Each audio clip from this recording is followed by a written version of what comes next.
Conjunction की दुनिया में एक और महत्वपूर्ण नाम है सिंस। हालांकि इसका प्रयोग अलग अलग तरीकों से किया जाता है, लेकिन कंजक्शन के रूप में हम इसका प्रयोग कुछ इस तरह करेंगे। एक एग्जाम्पल लें हम। 5 साल बीत चुके हैं जब से मैंने कोई फिल्म नहीं देखी। इस सेंटेंस का पहला भाग जहां है 5 साल बीत चुके हैं को हम प्रेजेंट परफेक्ट टेंस में बनाएंगे तथा दूसरा भाग पास्ट इंडेफिनिट टेंस में बनेगा। इस प्रकार हमारा सेंटेंस होगा 5 years have passed since I watched any movie. Let's have a glance over few examples. 5 साल गुजर चुके हैं जब से मैंने यह बिजनेस स्टार्ट किया है। 5 years have passed since I started this business. 10 साल गुजर चुके हैं जब से राधा ने ग्रेजुएशन कंप्लीट की है। 10 years have passed since Radha completed her graduation. 5 साल गुजर चुके हैं जब से मैं राधा को जानती हूँ।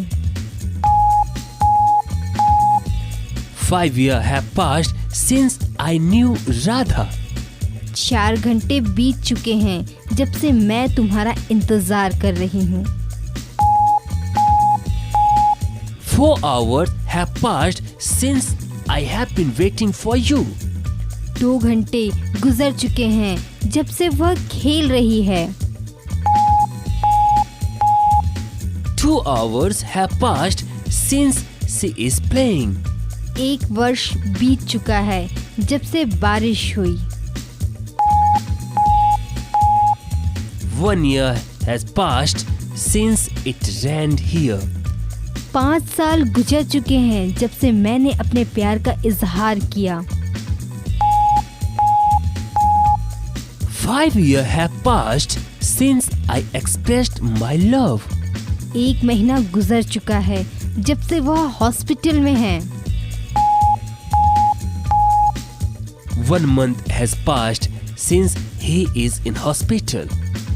3 साल गुजर चुके हैं जब से वह अमेरिका गया। 3 years have passed since he went to America. 2 घंटे गुजर चुके हैं जब से बच्चे टीवी देख रहे हैं। 2 hours have passed since children are watching television. 10 घंटे गुजर चुके हैं जब से वह कंप्यूटर ऑपरेट कर रहा है। 10 hours have passed since he is operating computer. 15 साल बीत चुके हैं जब से तेंदुलकर क्रिकेट खेल रहा है।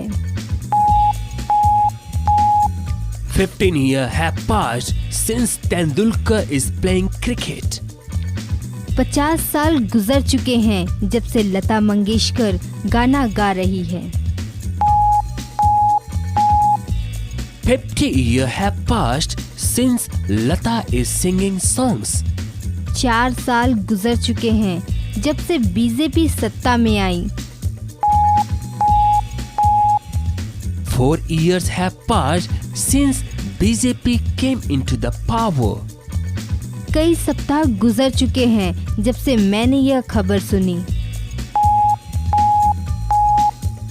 Many weeks have passed since I heard this news. 10 साल गुजर चुके हैं जब से मैं इंग्लिश सीख रही हूँ। 10 years have passed since I'm learning English. 3 घंटे गुजर चुके हैं जब से राधा डांस कर रही है। 3 hours have passed since Radha is dancing. 4 घंटे गुजर चुके हैं जब से हम बातें कर रहे हैं। 4 hours have passed since we are talking. कई साल गुजर चुके हैं जब से मैं मोहन से मिली। 5 years have passed since I met to Mohan.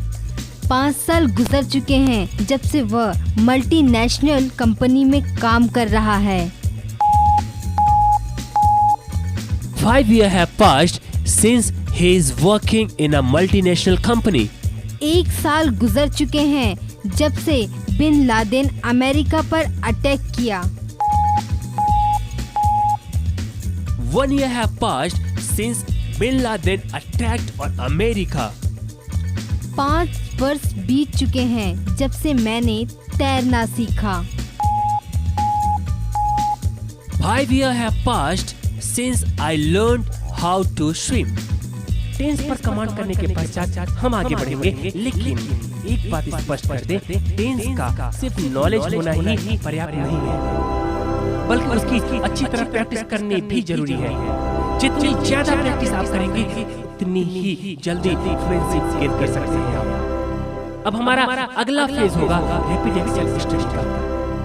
आपको टेंस की पूरी नॉलेज हो गई है, लेकिन अभी भी कैसे कई सेंटेंस है जिनको नियमों में बांधकर समझने की बजाय सीधे सीधे समझना आसान है। रैपिड एक्स पढ़ने का सबसे बड़ा फायदा यह होगा कि आप अपने हिंदी की बातचीत के दरमियान ही इंग्लिश के वर्ड्स एवं सेंटेंस यूज करने लगेंगे। वैसे भी आज के तथाकथित सोफिस्टिकेटेड सोसाइटी में आप अपनी हिंदी के दरमियान जितनी ज्यादा इंग्लिश के शब्दों तथा वाक्यों का प्रयोग करते हैं, आपको उतना ही सभ्य तथा एजुकेटेड माना जाएगा। आपके लिए यह सिचुएशन बहुत फायदेमंद है। महत्वपूर्ण बात यह है कि आप कभी भी यह मत सोचिए कि अचानक ऐसा कोई दिन आएगा और आप अपनी सारी बातचीत इंग्लिश में करने लगेंगे। ऐसा कोई एक दिन कभी नहीं आएगा। इसकी शुरुआत धीरे धीरे आज से ही होगी। मान लीजिए आज आप अपने 10 मिनट की हिंदी की बातचीत के दरमियान 5 इंग्लिश वर्ड्स और सेंटेंस का प्रयोग करते हैं, तो इस रेशो को ही बढ़ाते जाइए। आज 5 वर्ड्स एवं सेंटेंस है, कल 10 वर्ड एवं सेंटेंस होंगे और कुछ दिनों बाद सारी बातचीत इंग्लिश में ही होने लगेगी। इसके लिए आपको rapid x English speaking course पढ़ना होगा।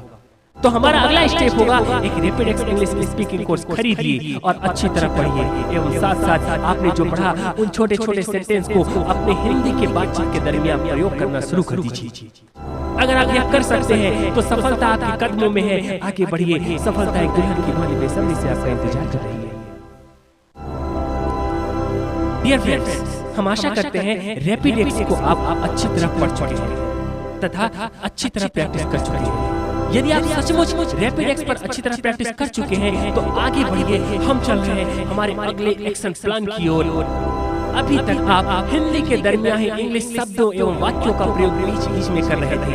अब आपको सिर्फ इंग्लिश बोलना है। अब हम शुरू करेंगे सिर्फ इंग्लिश बोलना। इसके लिए हम चल रहे हैं हमारी रिपोर्टिंग सेगमेंट की ओर। अब से आप सिर्फ इंग्लिश से बोलना शुरू करेंगे एवं अपनी कंपोजिंग पावर डेवलप करेंगे। रिपोर्टिंग सेगमेंट के 3 चरण होंगे। पहला डेली रिपोर्टिंग, दूसरा पास्ट रिपोर्टिंग और तीसरा थॉट बेस्ड रिपोर्टिंग। सबसे पहले हम चलते हैं डेली रिपोर्टिंग की ओर। इस रिपोर्टिंग को तैयार करने के लिए आप सारे दिन में होने वाली घटनाओं को इंग्लिश में लिखिए। जैसे मैं सुबह 5 बजे उठा, 9 बजे ऑफिस गया, मिस्टर शर्मा से मिला, दोपहर 1 बजे मैंने लंच लिया, शाम को मैंने क्रिकेट खेला, टेलीविजन देखा। इस तरह के छोटे छोटे सेंटेंस की रिपोर्टिंग आप 1 सप्ताह तक डेली बनाइए। आपकी एक रिपोर्टिंग कम से कम 2 पेजेस की होनी चाहिए। रिपोर्टिंग बनाने के पश्चात एक बार पढ़कर कॉपी बंद कीजिए एवं मिलिए अपने पार्टनर से। अब आप बिना कॉपी देखे सोच कर अपनी रिपोर्टिंग अपने पार्टनर को सुना दीजिए तथा उसे कहिए कि वह आपकी रिपोर्टिंग से संबंधित क्वेश्चन आपसे पूछे तथा आप उसके सवालों का जवाब दीजिए इंग्लिश में। ये क्वेश्चन बहुत आसान तथा छोटे छोटे होने चाहिए। जैसे मेरी रिपोर्टिंग में था कि मैं मिस्टर शर्मा से मिला। अब मेरे पार्टनर ने मुझसे पूछा कि मैं मिस्टर शर्मा से क्यों मिला, मैं मिस्टर शर्मा से कब मिला, मैंने उससे क्या बातचीत की। अब मैं जवाब दूंगा कि मैं मिस्टर शर्मा से क्यों मिला, मैं कब मिला और मैंने क्या बातचीत की। रिपोर्टिंग के अगले चरण में हम किसी एक घटना पर रिपोर्टिंग करेंगे। इससे पहले आप दिन भर की सारी घटनाओं के बारे में लिखते थे, लेकिन अब आप सिर्फ एक घटना को चुन लीजिए तथा उस पर विस्तार से लिख डालिए। कम से कम 2 पेजेस का होगा यह रिपोर्टिंग। ये रिपोर्टिंग किसी भी घटना के बारे में हो सकते हैं। आपकी कोई यादगार पिकनिक ट्रिप, आपकी कोई मजेदार घटना या कोई फिल्म आपने देखी हो उसके बारे में।